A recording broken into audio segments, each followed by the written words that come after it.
Ja jūs negribat saņemt sodu vai palaist garām citus svarīgus paziņojumus no valsts iestādēm, tad jums obligāti jāapstiprina savs e-pasts portālā latvija.lv. Un šodien es jums parādīšu, kā to izdarīt. Pirmkārt, jums jāatver portāla latvija.lv mājaslapu. Kad esat tai piekļuvuši, labajā pusē izvēlieties ienākt Mana Latvija. Šajā lapā izvēlieties ērtāko piekļuves veidu. Varat izmantot jūsu e-ID karti, e-pārakstu vai Smart ID.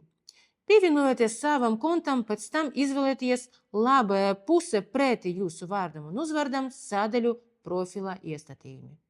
Ja jūsu e-pasts ir apstiprināts, tad tur būs zaļa tekstīša zīme. Cits variants, ja jūsu e-mail ir norādīts, bet nav apstiprināts, tad jūs redzēsiet sarkanu krustiņu. Lai apstiprinātu savu elektronisko adresi, citiem vārdiem sakot e-mailu, jums jāpiekrīt visiem nosacījumiem, pēc tam nospiest uz pogu saglabāt. Pēc tam, kad tikko jūs to nospiežat, nākošā lapas puse būs notifikācija, ka uz jūsu e-pasta adresi tika nosūtīts 6-cipru kods. Tukšā ailīte jums jāievada 6-cipru kodu, kuru saņemsiet e-pasta.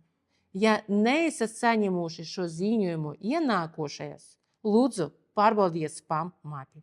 Es nekādā gadījumā negribu jūs biedēt, bet ja jūs neapstiprināsiet savs e-pasts portāla latvija.lv, jūs riskējat palaist garām svarīgus paziņojumus no valsts iestādēm, kas var novest pie sodām un citam nepatikāmam sekam. Gribat vērsties pie jaunām paudzēm? Lūdzu, pavadiet dažas minūtes un palīdziet saviem vecuma tuviniekiem un radiniekiem aizpildīt šo svarīgo informāciju.